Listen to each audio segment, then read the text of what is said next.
Hey guys, welcome back to my YouTube channel. आज हम फिर से लास्ट पे से क्वेश्चन से एक इंपॉर्टेंट टॉपिक लेके आ चुके हैं। So let's start here. आज का टॉपिक आप लोग की डिमांड पे, आप ही लोगों ने बोला था मैम एसडीएलसी का भी क्वेश्चन कराओ, तो मैं लेके आ चुकी हूँ। आज का हमारा टॉपिक है how SDLC approach workforce system development and give suitable example. हमें फेसेस बताने हैं एसडीएलसी के और एग्जांपल बताने हैं, ठीक है। अब मैं ना ये क्वेश्चन स्टार्ट करने से पहले आपको एक छोटा सा डिफरेंस बता देती हूँ, टॉपिक जो बच्चों को शायद कंफ्यूजन हो सकती है ना हो इसके लिए। देखो, मैंने ना कल ही परसों आपको प्रोटोटाइपिंग का क्वेश्चन डाला था, ठीक है। तो मैंने भी उसमें आपको यही बताया था कि प्रोटोटाइपिंग आपको बताती कि एक सिस्टम कैसे डिवेलप होता है, ठीक है, उसे कैसे क्रिएट किया जाता है, ठीक है। तो जो एसडीएलसी है ना, ये भी हमें यही चीज बताती है कि एक सिस्टम को कैसे डिवेलप किया जाता है, कैसे डिजाइन किया जाता है, कैसे इंप्लीमेंट किया जाता है, तो वही चीज बताती है। लेकिन आप लोग अब कंफ्यूज हो गए कि मैम दोनों टॉपिक तो फिर सेम होने चाहिए, ठीक है। तो मैं आपको ये बता दूं कि आपने जब मार्केटिंग मैनेजमेंट प्रोडक्ट प्लानिंग के स्टेप किए थे, प्रोडक्ट डेवलपमेंट के स्टेप बोलते हैं, जो भी आप बोलो, प्रोडक्ट प्लानिंग या प्रोडक्ट डेवलपमेंट, तो आपने उसमें ना पूरा स्टेप किया था। मतलब कि आपने क्या किया था उसमें, पहले आइडिया की क्रिएशन से लेके, मतलब आइडिया ढूंढने से लेके उसकी फाइनल वर्जन, मतलब फीडबैक तक आपने सारे स्टेप किए थे, ठीक है। मतलब आपने कैसे उसको आइडिया को जनरेट करना है, कैसे फिर उसको मतलब उस पर सर्च करनी है, फिर कहाँ से उसको मतलब उसको कंसेप्ट को क्या कहते हैं उसको डिवॉल्व करना है, ठीक है। फिर उसके बाद आपको बिजनेस एनालाइज करना है, फिर उसका फाइनल वर्जन बनाना है, फिर उस पर टेस्टिंग करनी है, फिर उसको मार्केट में उतारना है, फिर उसको फीडबैक, इतना सारा अपने स्टेप पढ़े थे ना। तो ये सारे स्टेप्स जो हमने प्रोडक्ट के वक्त पढ़े थे ना, तो अब बोलता है वही सेम प्रोडक्ट, उसी को हम जो प्रोडक्ट की प्लानिंग बोलते हैं ना, उसी को हम यहाँ पे सिस्टम की भाषा में एसडीएलसी बोल सकते हैं। क्योंकि एसडीएलसी भी सेम चीज बताता है कि भाई एक सिस्टम डिवेलप करने के लिए स्टार्टिंग से लेके, कि मतलब आइडिया कहाँ से आना चाहिए, उसे डिजाइन कैसे करेंगे, उसे डिवेलप कैसे करेंगे, उसे इंप्लीमेंट कैसे करेंगे, फिर इंप्लीमेंट करने के बाद उसको मेंटेन, मतलब कि फीडबैक कैसे लेंगे, मतलब शुरू से एंड तक वो सारे स्टेप इंक्लूड करता है, ठीक है। अब आप आएंगे कि मैम प्रोटोटाइपिंग कैसे अलग हो गया। अब मैं आपको बताती हूँ, प्रोटोटाइपिंग ना एक पार्ट है छोटा सा।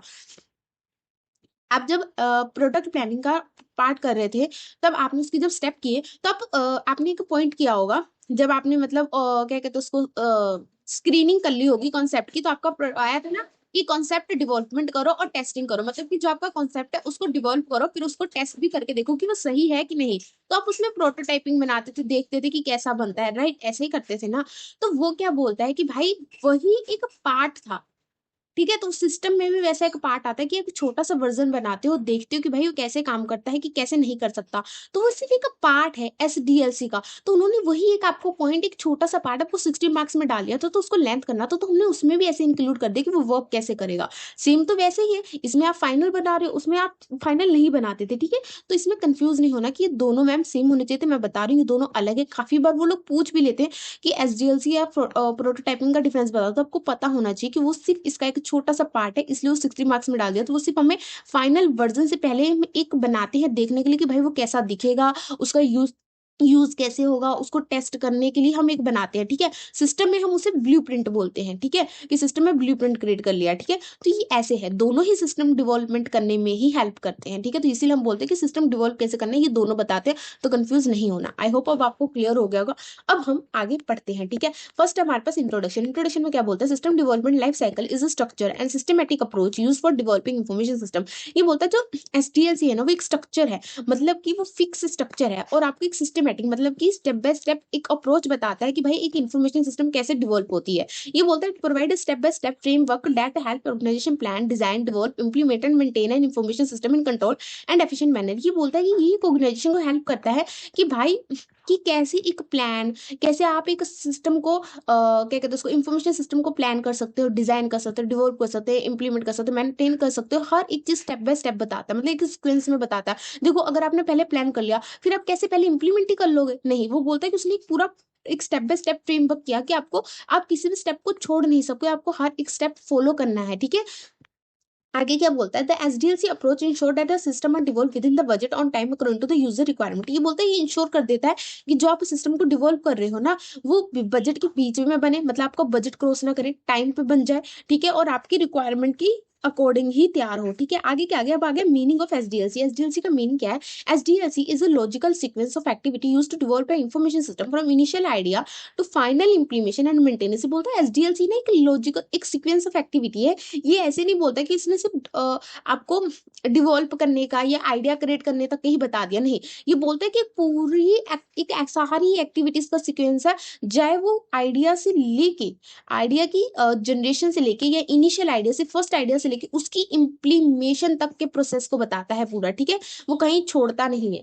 Each phase in SDLC has specific objective deliverable. ये बोलता है कि हर एक एसडीएलसी जो फेज है ना, अब बोलोगे कि तो बेकार भी इतना लंबा क्यों बनाने की जरूरत, तो बोलता है कि हर एक फेज का अपना ऑब्जेक्टिव है, अपना उद्देश्य, अपना कुछ ना कुछ एडवांटेज है, तभी वो स्टेप को क्रिएट किया गया है और उसमें ऐड किया गया है। And the output of one phase become the input of next phase. देखो, आप हमेशा अकाउंट पढ़ते हो तो आपने कभी देखा है ना कि जो पिछले ईयर का क्लोजिंग बैलेंस होता है वो नेक्स्ट ईयर का हम ओपनिंग बैलेंस करते हैं। ठीक है, वो आखिर का जो बैलेंस होता है हम नेक्स्ट ईयर जब बैलेंस शीट बनाते हैं तो उसको सबसे ऊपर लिखते हैं बाय ओपनिंग बैलेंस के नाम से। ठीक है, तो वैसे ही बोलता है कि भाई इसमें भी जो आपका जो पिछला आउटपुट होगा ना पिछले फेज का, वो नेक्स्ट फेज का मतलब नेक्स्ट स्टेप का इनपुट बन जाएगा। ठीक है, अब आ गया कि हाउ एसडीएलसी अप्रोच वर्क। अब बोलता है कि फेसेस क्या एसडीएलसी की एसडीएलसी वर्क कैसे करती है। पहला क्या, system planning and preliminary investigation. ये बोलता है this is the first phase of SDLC where the need of a new system is identify.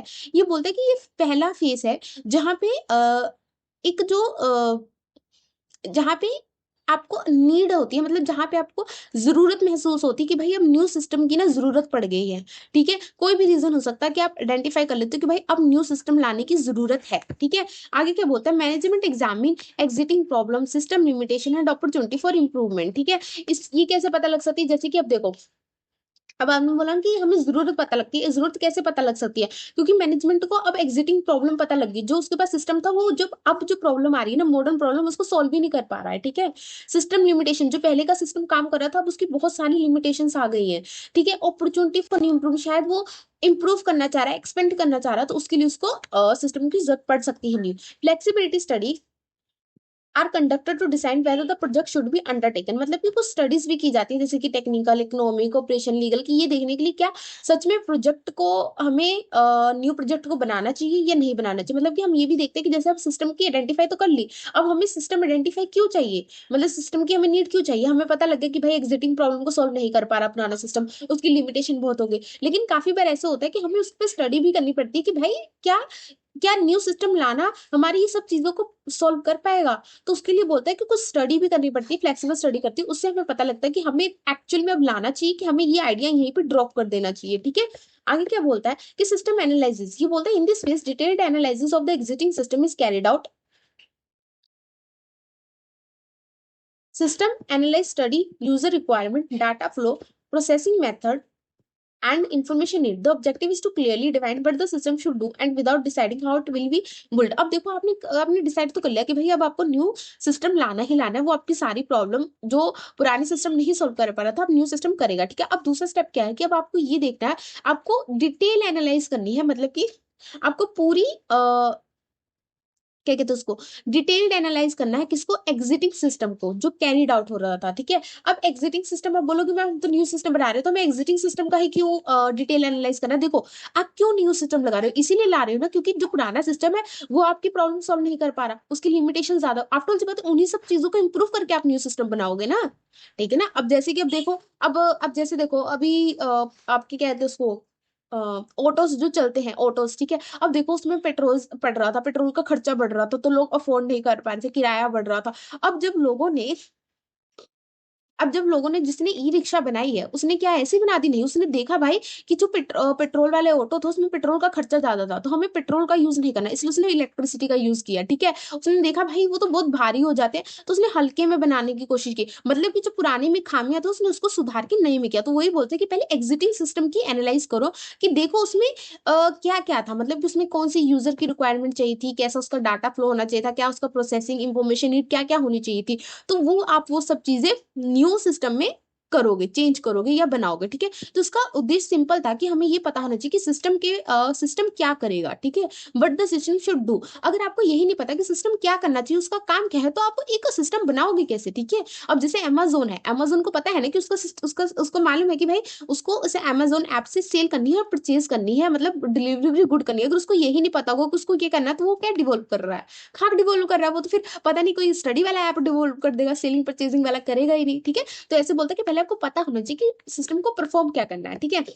अब थर्ड स्टेप है सिस्टम डिजाइन। ये बोलते हैं system design translate user requirement into technical blueprint. It include designing input forms, output report, database, processing logic and security control. Both logical design, physical design are prepared to guide system development. देखो, अब अपने system analyse तो कर लिया कि system को क्या करना चाहिए, अब आपको सिस्टम डिजाइन भी तो करना पड़ेगा, देखना भी पड़ेगा कि सिस्टम दिखेगा कैसे, सिस्टम काम कैसे करेगा, ठीक है। वो सब भी चीजें भी तो डिजाइन करनी पड़ेंगी। अब जब आप प्रोडक्ट बनाते हो तब तो आप बस उसका ढांचा बनाते हो, यूजर बनाते हो, लेकिन सिस्टम में अलग चीज होती है। सिस्टम मैंने आपको पहले बोला कि टेक्निकल ब्लूप्रिंट बनता है। तो वो कैसे बनता है, वो एक कोडिंग होती है, प्रोग्रामिंग होती है। तो उसमें क्या होता है कि आप ट्रांसलेट कर सकते हो यूजर की रिक्वायरमेंट को टेक्निकल ब्लूप्रिंट में, ठीक है।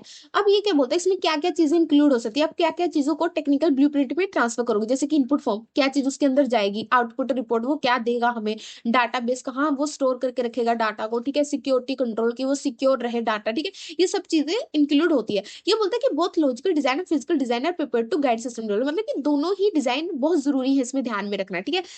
ऐसा नहीं कि आपने सिर्फ ये देख लिया कि ये सिस्टम वर्क कैसे करेगा, ठीक है। तो अब जैसे आप अमेजोन है, ठीक है, आपको ये देख लिया कि अमेजोन काम कैसे करेगा, वो तो आपने सब बना लिया, बट आपने ये नहीं देखा कि अमेजोन जब ऐप हमारे यहाँ इंस्टॉल होगा तो हम कैसे उसे पहचानेंगे, वो कैसे अलग लगना चाहिए, वो कैसे अट्रैक्ट करना चाहिए लोगों को, वो भी तो चीज है ना। आप कभी ऐप देखते हो, सबके ऐप का वो जो स्टार्टिंग का लोगो होता है, क्या कहते हैं, इंस्टाग्राम का अलग है, व्हाट्सअप का अलग है, तो सोचो उसको बनाने में, उसको सोचने में तो टाइम लगाओ कि भाई ऐसा क्यों दिखना चाहिए, ऐसा ही क्यों होना चाहिए, ऐसा ही कलर क्यों होना चाहिए, है ना। क्योंकि वो डिजाइन करे, तो भाई फिजिकल डिजाइन भी मैटर करता है, ठीक है। अब ये मत बोलो फिजिकल डिजाइन वो वाला मैम जिसको हम हाथ लगा सकते हैं, ठीक है।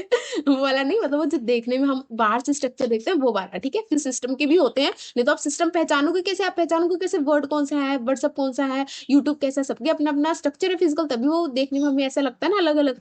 अब क्या बोलता है कि सिस्टम डेवलपमेंट कर दिया, इसमें आता है कोडिंग एंड प्रोग्रामिंग। बोलता है during this stage phase actual system develop take place. Programmer write source code based on the system design specification. Database are created, interference are developed and application programmer built. ये बोलता है कि इस face में क्या करते हैं कि आप एक्चुअल में आप सिस्टम को डेवलप करना शुरू कर देते हो। वो कैसे करते हैं, जो प्रोग्रामर होता है ना, जो आपने ऊपर ये अभी ये जो सिस्टम डिजाइन किया है ना, इन सबके कोड्स को जो आपने ब्लूप्रिंट में लिखा था ना, सिर्फ कोड को अब लिखना शुरू कर देता है, ठीक है। इस उसकी रिक्वायरमेंट के अकॉर्डिंग जैसे डाटाबेस को क्रिएट किया जाता है, इंटरफेरेंस को डिवोल्व किया जाता है, तो इससे क्या होता है कि एक सिस्टम डिवॉल्व हो जाता है, ठीक है। अब कोडिंग प्रोग्रामिंग आपको इतना डिटेल में पढ़ाने की जरूरत नहीं, क्योंकि आप एमकॉम के बच्चे हो, ठीक है। ये उनके लिए जो मतलब एमबीए के ज्यादा सर बच्चे होते हैं, जैसे उनके लिए जो डिटेल में ये पढ़ते हैं कोडिंग वेब, ठीक है। अब क्या हो गया कि अब बोलता है कि सिस्टम टेस्टिंग, अब बोलता है testing is done to ensure that system work as intended. Different types of testing such as unit testing, system testing, user acceptance testing are conducted, error bug inconsistency identify and corrected. ये बोलता है कि अब तो आपने devolve तो कर लिया सिस्टम को, पर इस सिस्टम को टेस्ट भी तो करना है कि सिस्टम काम कर रहा है कि नहीं कर रहा है अच्छे से, ठीक है।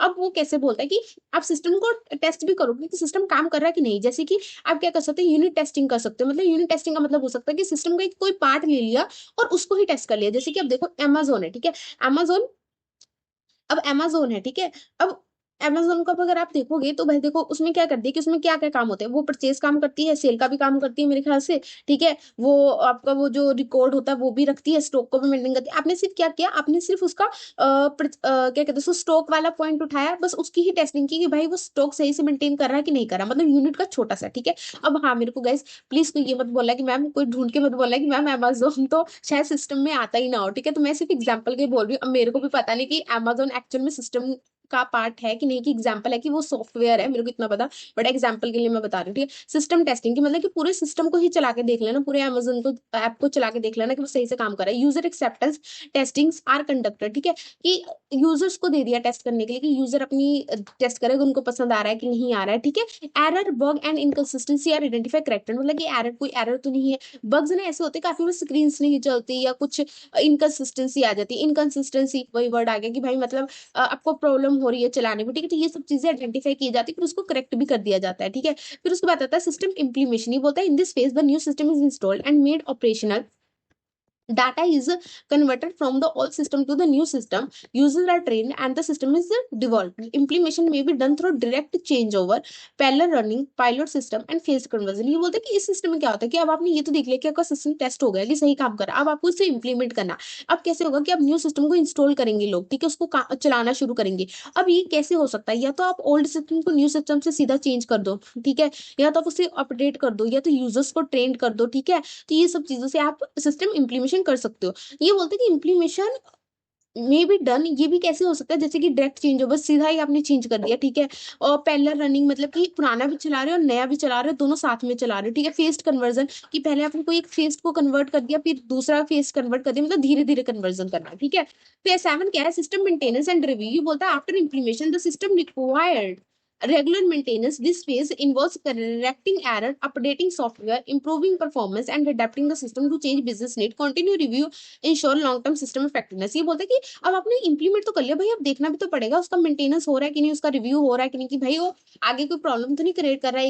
एक बार इंप्लीमेंट करने के बाद आपका काम नहीं खत्म होता। बोलते हैं कि अब आफ्टर इंप्लीमेशन करो। ये बोलता है कि आपको देखना होता है कि मेंटेन करना होता है सिस्टम को। ये देखता है कि जैसे करेक्टिंग एरर, ठीक है, कि भाई कोई एरर तो नहीं आ जा रहा बीच में, तो उसको करेक्ट करना। कोई अपडेटिंग सॉफ्टवेयर आता है ना कि अब आप व्हाट्सएप को अपडेट कर लो, यूट्यूब को अपडेट कर लो, कि अपडेट करना, कोई शायद न्यू चेंजेस लाए हो, इंप्रूव परफॉर्मेंस, ठीक है। अडेप्टिंग द सिस्टम टू जैसे जैसे बिजनेस की नीड चेंज हो रही है, उसको अपडेट कर दो, उसको चेंज करते रहो, ठीक है। इससे क्या होता है, लॉन्ग टर्म सिस्टम इफेक्टिवनेस बनी रहती है। अब आगे आपके पास एग्जाम्पल, क्योंकि उन्होंने एग्जाम्पल भी पूछे थे। अब जाए पहले मैंने वैसे स्टेप्स के बाद ही एग्जाम्पल लिखे हैं। अब जैसे प्लानिंग फेज का फर्स्ट में ही ऐसे एग्जांपल लिख दिया, नीचे ही लिख दिया। आपको अगर लिखना हो, अगर अलग से भी लिखना तो लिख सकते हो, ठीक है। ये होता है SDLC approach for a college student information system. हम कॉलेज स्टूडेंट के लिए एक इन्फॉर्मेशन सिस्टम बना रहे हैं। मतलब ये टॉपिक हमने उठाया कि इसके ऊपर हम बनाएंगे। पहला क्या है, प्लानिंग फेज, जो आपको मैंने बताया नीड को आइडेंटिफाई करना। ये बोलता है a college identify problem in maintaining student record manually such as delay, data error, difficulty in report generation. Management approves the development of computerized student information system. ये बोलता है कि कॉलेज ने आइडेंटिफाई किया कि उसको जरूरत लगी कि भाई एक बड़ा डिफिकल्ट हो रहा है कि लोग बच्चों की ना रिकॉर्ड्स को मैनुअली रिकॉर्ड करना है। जैसे कि इससे क्या हो रहा है कि आपको डिले भी हो रहा है, डाटा में गलती हो जा रही है, डिफिकल्टी हो रही है। तो उसने बोला कि अब नीड है हमें कि हम अब न्यू सिस्टम लाए, ठीक है। और न्यू सिस्टम क्या हम लाएंगे, कंप्यूटराइज स्टूडेंट इंफॉर्मेशन सिस्टम हम न्यू सिस्टम लाएंगे, ठीक है। अब दूसरा आ गया एनालाइज फेज। ये बोलता है system analysts interact with staff and faculty to understand requirement like student admission required attendance examination result and fees result। अब बोलते हैं कि अब एनालाइज करेगा फीस को। अब वो क्या कर रहा है, स्टाफ से, फैकल्टी से जो इनको यूज करता है, ठीक है, स्टूडेंट से, उनसे अंडरस्टैंड कर रहा है, पूछ रहा है कि भाई उन्हें क्या क्या चीजों की जरूरत है, उनकी नीड क्या है, कि भाई उनको एडमिशन रिकॉर्ड भी, अटेंडेंस, एग्जामिनेशन रिजल्ट, क्या क्या उनको उसमें ऐड करना है, या कौन कौन सी इसमें एनालाइज की जरूरत है, ठीक है। अब बोलता है कि डिजाइन फेस। अब बोलता है कि input forms, output report, database structure and access controller design. अब देखते हैं कि भाई डिजाइन फॉर्म्स आके आगे कि भाई इसको डिजाइन कैसे करना है। वही चीज देखेंगे कि भाई देखना है कि उसमें हम इनपुट डालेंगे, जैसे कि स्टूडेंट रजिस्ट्रेशन हम सिर्फ डालेंगे और हमें आउटपुट क्या देगा, वो मार्कशीट देगा, अटेंडेंस देगा, रिपोर्ट देगा, ठीक है। मतलब कि अगर हमें किसी बच्चे का मार्कशीट ढूंढना है, अटेंडेंस ढूंढना, हम सिर्फ स्टूडेंट की रजिस्ट्रेशन डालेंगे तो बाकी मार्कशीट, अटेंडेंस, रिपोर्ट, मतलब उसकी ओवरऑल परफॉर्मेंस क्या है, हर एक चीज वो हमें खुद ही दे देगा, ठीक है। डाटाबेस स्ट्रक्चर, एक्सेस कंट्रोल, ये सब डिजाइन किया जाएगा कि कहाँ पे इंफॉर्मेशन स्टोर होगी, कैसे हम उसे कंट्रोल करेंगे, ठीक है। अब आ गया डेवलपमेंट फेज। ये बोलता है programmer develop software modules for admission, attendance, examination and fees using appropriate programming tool. अब बोलते हैं कि जो प्रोग्रामर था ना, उसने डेवलप कर दिया एक सॉफ्टवेयर जिसके थ्रू बच्चे जो है एडमिशन ले सकते हैं, अटेंडेंस लग सकती है उनकी, एग्जामिनेशन हो गया, फीस कैसे यूज करनी है, सब टूल्स एप्रोप्रिएटली उसमें लग गए हैं प्रोग्राम कहते हैं इसको सॉफ्टवेयर में, ठीक है। अब बोलते हैं टेस्टिंग फेज। ये बोलता है system is tested for data currency, report generation, security, error found during the testing corrected. अब बोलते हैं कि अब टेस्ट किया गया उसको, सिस्टम को। अब वही देखा गया कि भाई क्या सिस्टम सच में हमें डाटा एक्यूरेटली दे रहा है, क्या वो जो रिपोर्ट हमें जनरेट कर रहा है वो सही कर रहा है, क्या वो सिक्योर है। अगर कोई वहां पे एरर पाया गया है, किसी की कुछ प्रॉब्लम पाई गई, तो उसे हम सही कर देंगे, ठीक है। Implementation phases. ये बोलता है the system is installed in the college, staff member are trained, all data is migrated and the system become operational. ये बोलता है कि भाई अब क्या कर दिया कि अब उसको इम्प्लीमेशन करने के बारे में, तो इम्प्लीमेंट कैसे किया गया कि भाई कॉलेजेस में इंस्टॉल कर दिया गया, स्टाफ मेंबर को ट्रेन कर दिया कि भाई ऐसे से चलेगा, ओल्ड को जो था ओल्ड को हटा दिया गया और सिस्टम को मतलब कंपल्सरी बना दिया कि अब इसी पे ही काम होगा, ठीक है। आगे क्या गया, मेंटेनेंस फेस। ये बोलता है द सिस्टम इज अपडेटेड प्रोजेक्टली to add new feature like online fee payment and student product. अब मेंटेनेंस फेस में क्या कर दिया कि अब हम डेली उसको अपडेट करते रहते थे। एक साल के बाद बोल दिया, एक टाइम फिक्स पीरियड के बाद हम उसको अपडेट करते रहते थे, जैसे जैसे न्यू न्यू फीचर्स आते थे, जैसे कि हमने ऑनलाइन फी पेमेंट अब ऐड कर दी। पहले तो हम सिर्फ फीस का कर रहे थे, अब हमने ऑनलाइन फीस पेमेंट कर दी, स्टूडेंट पोर्टल्स ऐड कर दिए, और भी फीचर्स उसमें हम ऐड करते चले जा रहे हैं। अब एडवांटेज क्या आ गया एसडीएलसी अप्रोच का? Provide systematic and discipline development. ये बोलते हैं कि सिस्टमेटिक डेवलपमेंट प्रोवाइड करता है कि भाई आपको एक सिस्टमेटिक प्रोसेस ही फॉलो करना है, आप कोई इधर से उधर कोई प्रोसेस फॉलो नहीं करते, जिसके लिए आसानी होती है। देखो अगर आपको कोई ऐसे बोलते कि पहले ये कर लो, जैसे आप फॉर एग्जांपल आप छोड़ लो, अगर आप पढ़ रहे हो, ठीक है, अगर आपको कोई ऐसे बोलते कि पहले तो ऐसा कर, आपको ये 4 चैप्टर आपको पढ़ने ही है, ठीक है, तो आप कंफ्यूज हो जाओगे, पहले मैं पहला दूसरा पढ़ लूँ, कि मैं पहले चौथा पढ़ लूँ, कि पहले मैं तीसरा पढ़ लूँ, कि मैं आधा आधा पढ़ लूँ, कंफ्यूज हो जाओ। अगर आपको वही कोई बता देगा कि पहले पहला पढ़, फिर तू दूसरा पढ़, फिर तू तीसरा, फिर चौथा पढ़ना, फिर आपको आसान रहेगा। आपको पता है कि मेरे को पहला पहले ही पढ़ना, फिर दूसरा पढ़ना, तो इससे आसानी रहती है, ठीक है। Reduce development risk and error, कहीं ना कहीं डेवलपमेंट के वक्त जो कोई रिस्क आता है, एरर होता है, तो उसको रिड्यूस कर देता है, ठीक है। Ensure better documentation and control, better documentation and control हो जाता है इससे। Improve system quality and user satisfaction, भाई क्वालिटी बहुत अच्छी होती है, कंज्यूमर तो सेटिस्फाई होता है, जब कंज्यूमर सेटिस्फाई होगा तो भाई ऑर्गेनाइजेशन के तो बल्ले बल्ले। आगे क्या बोलते हैं कि कंक्लूजन, आगे कंक्लूजन में क्या बोलता है, the SDLC approach provide structure framework for system development ensuring clarity control quality at every stage. ये बोलते हैं कि एसडीएलसी अप्रोच है ना, वो एक स्ट्रक्चर फ्रेमवर्क प्रोवाइड करता है कि सिस्टम को कैसे डेवलप करे, कि भाई वो क्लियर रहे, कंट्रोल रहे, क्वालिटी रहे, ठीक है। By following SDLC organisation can develop reliable efficient and user oriented information system. बोलता है कि एसडीएलसी को फॉलो करके ना ऑर्गेनाइजेशन एक reliable efficient and user oriented information system को बना सकता है। The example of student information system clearly show how SDLC work in real life in system development. ये बोलता है कि जो हमने एग्जाम्पल दी है ना, उससे हमें ये पता लग जाता है कि एसडीएलसी सिर्फ एक किताबों की भाषा नहीं है, ये एक्चुअल में रियल लाइफ में भी कैसे काम करती है और कितनी जरूरी है, ठीक है। मतलब कि सिर्फ किताबों में नहीं होती, ये एक्चुअल में रियल लाइफ में भी काम करती है, ठीक है। तो आज के लिए इतना ही। अगर आपको वीडियो हेल्पफुल लगी हो तो लाइक कीजिए, शेयर कीजिए, सब्सक्राइब करना ना भूलेगा। थैंक यू फॉर वॉचिंग, मिलते हैं नेक्स्ट